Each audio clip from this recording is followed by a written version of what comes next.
So the CEO of YouTube himself, Neal Mohan, basically made a Twitter post yesterday saying that AI content is going to be restricted on YouTube, at least when it is depicting someone saying something that they weren't saying or doing. So his first tweet reads, "Our top priority at YouTube is protecting our creators and viewers. As AI continues to evolve, we're committing to ensuring it's used responsibly. That's why we're supporting the No Fakes Act introduced today by Chris and Marcia to safeguard identity and foster trust online. Read more," and then they link a blog post that they have made about the No Fakes Act. So this is the No Fakes Act. I mean, long story short, it's basically trying to address non-consensual digital replication. So basically, a video or sound recording of someone saying or doing something they didn't actually say. Basically a fake depiction of someone doing something like that. So essentially they mean deepfakes. So deepfakes are AI generated synthetic content that shows, someone saying or doing something they didn't say. I mean, this is the original over here, and this is a deepfake. I mean, it looks pretty damn similar. It's pretty hard to tell.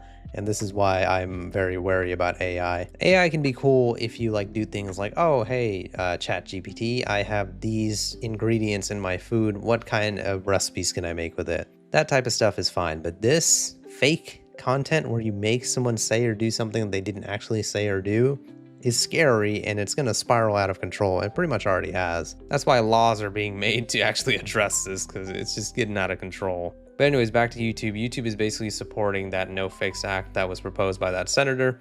And they're basically going to be saying, yeah, we want to make sure that there's not any bullshit deepfake content that is making people say or do something they didn't say. So they're going to be changing a few things. So, if you have had fake AI content made around you, then you can actually try to protect yourself and get that stuff taken down. So now if, let's say, someone made a fake AI thing of your voice or a video of you, you can actually submit a request, a removal for it. Now here's my question, right? Let's say they do a deep fake of some, a celebrity like The Rock or something like that, and The Rock actually has an official YouTube channel, which is right over here. So my question is, could he go over to that YouTube short that we just watched and submit a takedown and get that taken down, or does it not work on that level where The Rock has too many deep fakes about him, so they can't really moderate a celebrity of his level? I don't know if that makes sense, but I feel like that's an interesting thing to think about. And they apparently also introduced a new likeness management tool, or tools, that are designed to help people detect and manage how AI is used to depict them. So basically, if you do want AI made around you, you can kind of decide in what way it's made or something like that. I don't know.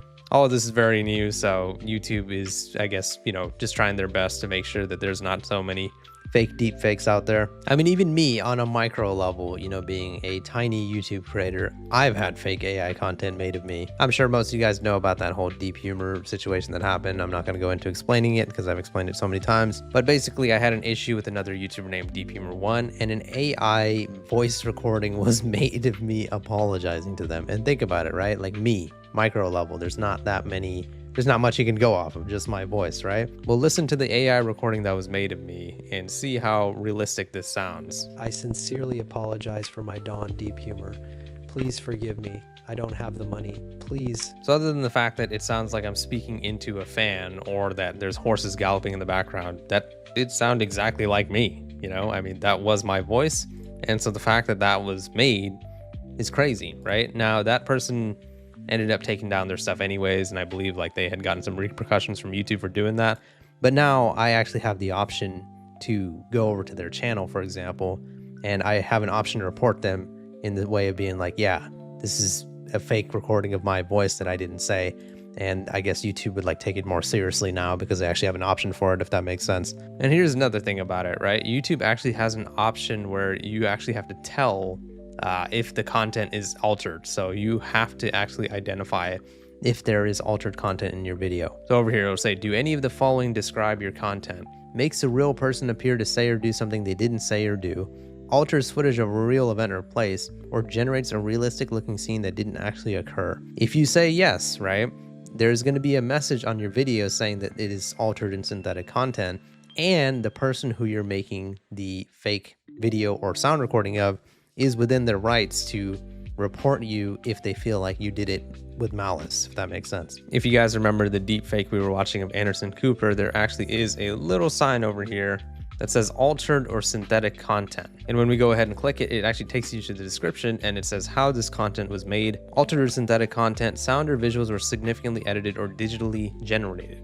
And if you go and press learn more, it basically just talks about how YouTube would like you to tell YouTube if you are using altered content to make your videos, or essentially AI. So yeah, it seems like YouTube is taking this whole kind of like war on AI pretty seriously, but it's not like YouTube and Google are against the use of AI. It just seems like they're against the use of AI being used maliciously to make someone say or do something they didn't say. YouTube themselves uses AI generated video summaries, AI generated video chat summaries. Like, they are very open to the use of AI on their platform, and they use it themselves. So it's not like they don't like AI as a whole. I mean, here's a few AI generated chat summaries from my live streams on my second channel, which if you haven't checked out, you should definitely check out. We always have a good time over there. But we were talking about like Dragon Ball Z, and then the AI chat summary said that we were talking about, you know, the Super Boost saga. Sometimes the summaries are accurate, sometimes they aren't. And here's another one where we were talking about Dragon Ball, and it said that we were chatting about our favorite characters, Dragon Ball, One Piece, and anime and stuff like that. So point is that YouTube and Google are not against use of AI. I mean, if you guys remember for yesterday's video, I Googled the egg diet just to see what Google would say about it. And the first thing we see is an AI overview. So yeah, YouTube and Google, they are going to be using AI, but not in the way that the deepfakes do. So yeah, I actually think this is a pretty good move by Neal and YouTube, because it is messed up when people use your voice or your video to make you say or do something that you didn't say. Let me know what you guys think about this situation in the comments. Please leave a like in the video if you enjoyed it, and subscribe for more. See ya.